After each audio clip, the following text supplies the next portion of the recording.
வணக்கம், welcome back to my channel Priya's dream book. இன்றைக்கி நம்ம வந்து ஒரு குக்கிங் வீடியோ பார்க்க போகிறோம். ஸோ ஒரு டிஃப்ரெண்ட்டான ஒரு ஐட்டம் பார்க்க போகிறோம். அது என்னென்னா கிரேப்ஸ் பிக்கிள் தான் பார்க்க போகிறோம். நான் இன்றைக்கி கிரேப்ஸ் பிக்கிள் செய்யறதுக்கு க்ரீன் கிரேப்ஸ் எடுத்திருக்கேன். ஸோ இதுக்கு முன்னாடி நிறையா டைம்லாம் செஞ்சதில்லை, ஒரே ஒரு டைம் பெங்களூரில் செஞ்சுருக்கேன். இப்போ தான் செகண்ட் டைம் செய்ய போகிறேன். சித்துவுக்கு வந்து அது ரொம்ப பிடிச்சிருந்தது.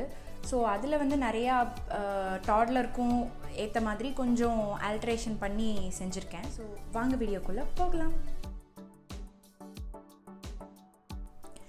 ஃபஸ்ட்டு க்ரீன் கிரேப்ஸை வந்து நல்லா வாஷ் பண்ணிக்கோங்க. நான் வந்து தண்ணியில் கொஞ்சம் சால்ட் போட்டு அதை நல்லா வாஷ் பண்ணி எடுத்துட்டேன் ஃபஸ்ட்டு.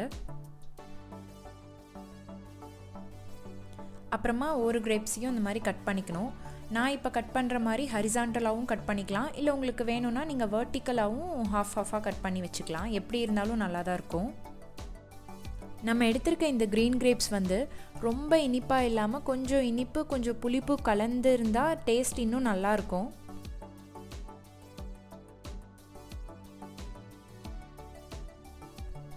அப்புறமா ஒரு பேன் வச்சுட்டு அதில் எண்ணெய் ஊற்றிக்கணும். நான் வந்து இன்றைக்கி பியோர் செக்கு நல்லெண்ணெய் தான் எடுத்திருக்கேன். இதுனா உங்களுக்கு டேஸ்ட்டும் நல்லா வரும். நீங்கள் எந்த ஆயில் வேணாலும் யூஸ் பண்ணிக்கலாம். எண்ணெய் நல்லா காஞ்சதுக்கப்புறம் கடுகு உளுந்தம்பருப்பும் அதில் போட்டுடலாம். இது பிக்கிள்னால ஆயில் வந்து கொஞ்சம் அதிகமாகவே எடுத்துக்கோங்க, அப்போ தான் வந்து 4-5 டேஸ்க்கு நல்லா கெடாமல் இருக்கும்.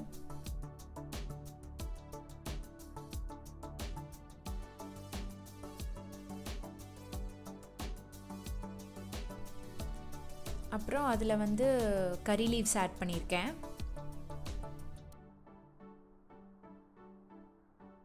ஸோ ஆக்சுவலி சித்துவுக்கு பிக்கிள்னால் ரொம்ப பிடிக்கும். பட் ஆனால் கடையில் செய்கிறது நம்மளுக்கு எந்த அளவுக்கு ஹெல்த்தின்னு தெரியாது. ஸோ அடிக்கடி கொடுக்க முடியாது, எப்போவாவது ரேராக கொடுப்போம். ஸோ இந்த மாதிரி நம்ம வீட்டிலே செஞ்சு வச்சிட்டோன்னா அவங்க கேட்கும்போது நம்மளுக்கும் கில்ட்டி இல்லாமல் கொடுக்கலாம். அப்புறமா ஒரு சின்ன ஸ்பூனில் 1 ஸ்பூன் டர்மரிக் பவுடர் ஆட் பண்ணியிருக்கேன். அதுக்கப்புறம் 1 spoon Kashmiri chilli powder add பண்ணியிருக்கேன். ஒரு 1/2 ஸ்பூன் பெருங்காயம் ஆட் பண்ணியிருக்கேன்.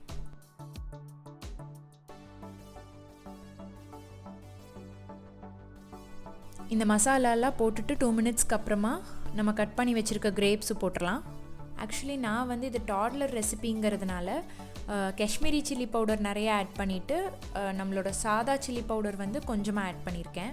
நீங்கள் வந்து பெரியவங்களுக்கெலாம் செய்கிறீங்க அப்படின்னா காஷ்மீரி சில்லி பவுடர் சும்மா கலருக்கு கொஞ்சமாக ஆட் பண்ணிவிட்டு சாதா சில்லி பவுடர் நிறையா ஆட் பண்ணிக்கோங்க. வந்து சால்ட் ஆட் பண்ணியிருக்கேன். ஸோ சால்ட்டும் ஆட் பண்ணியிருக்கோம், ப்ளஸ் கிரேப்ஸ்லேயே வந்து நல்லா தண்ணி இருக்குங்கிறதுனால தண்ணியெல்லாம் எதுவுமே ஆட் பண்ணிடாதீங்க. ஸோ ரொம்ப தண்ணியாக போயிடும் அதுக்கப்புறம். ஸோ இப்போ கொஞ்சம் நேரம் மூடி வச்சுக்கலாம். ஸோ இப்போ ஓப்பன் பண்ணி பார்த்தீங்கனாலே தெரியும், நம்ம தண்ணியே ஊற்றலை, பட் கிரேப்ஸ்லேருந்து அதுவே எவ்வளோ தண்ணி விட்டுருக்குன்னு பாருங்கள். இப்போ வந்து இது பிக்கிள்னால கொஞ்சம் காரத்துக்காக நான் இப்போ சாதா சில்லி பவுடர் ஆட் பண்ணியிருக்கேன் இதில். ஸோ நீங்கள் உங்கள் காரத்துக்கு தகுந்த மாதிரி சில்லி பவுடர் ஆட் பண்ணிக்கோங்க. ஆட் பண்ணிவிட்டு மறுபடியும் கொஞ்சம் நேரம் மூடி வச்சிடலாம்.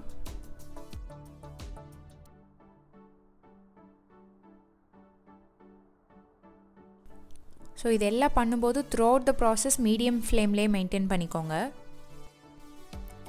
ஸோ அப்பப்போ ஓப்பன் பண்ணி கிளறி விட்டுட்டே இருங்க. ஸோ தட் நம்ம தண்ணி கொஞ்சம் வற்றின உடனேவே நம்ம ஸ்டவ் ஆஃப் பண்ணிடலாம். இப்போ இன்னும் தண்ணியாக இருக்கனால நான் மறுபடியும் லிட்டு போட்டு கொஞ்சம் நேரம் மூடி வைக்கிறேன். கொஞ்சம் நேரம் கழித்து அதில் வந்து கொஞ்சமாக வெல்லம் ஆட் பண்ணியிருக்கேன். ஸோ வெல்லம் ஆட் பண்ணதுக்கப்புறமே பார்த்தீங்கன்னா நல்லாவே கொஞ்சம் திக்கன் ஆக ஆரம்பிக்கும். நீங்கள் எடுத்திருக்க கிரேப்ஸ் வந்து நல்லா இனிப்பாக இருக்குன்னா வெல்லம் கம்மியாக ஆட் பண்ணிக்கோங்க, அதுக்கு தகுந்த மாதிரி பார்த்து ஆட் பண்ணிக்கோங்க. அதுக்கப்புறமா ஒரு 2 மினிட்ஸ் மூடி வச்சுட்டு மறுபடியும் ஓப்பன் பண்ணி பார்த்தா நல்லாவே எண்ணெய் தனியாக தண்ணி தனியாக பிரிஞ்சு வந்திருக்கும் இந்த மாதிரி. ஸோ இந்த மாதிரி கன்சிஸ்டன்சியில் வரும்போது நம்ம ஸ்டவ் ஆஃப் பண்ணிடலாம். ஸோ இந்த மாதிரி உங்களுக்கு பார்த்தாவே தெரியும், எண்ணெய் தனியாக தண்ணி தனியாக நல்லாவே பிரிஞ்சு வந்திருக்கும். ஸோ இந்த மாதிரி இருக்கும்போது நம்ம ஸ்டவ் ஆஃப் பண்ணி நல்லா ஆறுனதுக்கப்புறம் இப்படி தான் இருக்கும், நல்லா எண்ணெய் எல்லாம் மேலே வந்துடும். அப்புறமா ஒரு ஜாரில் மாற்றிட்டு ஸ்டோர் பண்ணி வச்சுக்கோங்க. ஸோ இது வந்து 4 to 5 டேஸ்க்கு வந்து ஃப்ரிட்ஜில் வைக்காமலே கெடாமல் இருக்கும். நீங்கள் வந்து 1 to 1.5 வீக்ஸ் வைக்கணும்னு நினச்சிங்கன்னா வந்து ஃப்ரிட்ஜில் ஸ்டோர் பண்ணி வச்சுக்கோங்க. ஸோ ஃபைனலாக நம்ம கிரேப்ஸ் பிக்கிள் வந்து இப்படி தான் இருக்கும், பார்க்கவே நல்லா யம்மியாக இருக்கும். ஸோ டேஸ்ட்டும் நல்லா இருந்துச்சு, காரம் அளவாக இருந்துச்சு, நல்லா கொஞ்சம் இனிப்பு புளிப்பு எல்லாமே கலந்துருந்த மாதிரி இருந்துச்சு. நீங்களும் இதை கண்டிப்பாக ட்ரை பண்ணி பாருங்கள். ஸோ இன்றைக்கி வீடியோ உங்கள் எல்லாருக்கும் பிடிச்சிருக்குன்னு நினைக்கிறேன். என்னோடய கண்டென்ட்ஸ் எல்லாம் பிடிச்சிருந்தா மறக்காமல் பிரியாஸ் ட்ரீம் புக் சேனலுக்கு சப்ஸ்கிரைப் பண்ணி சப்போர்ட் பண்ணுங்கள். அதே மாதிரி நான் அடுத்த என்ன வீடியோ போடணுன்னு ஏதாவது சஜஷன் இருந்தாலும் கமெண்ட் செக்ஷனில் சொல்லுங்கள். தேங்க்யூ ஸோ மச் ஃபார் வாட்சிங். பை.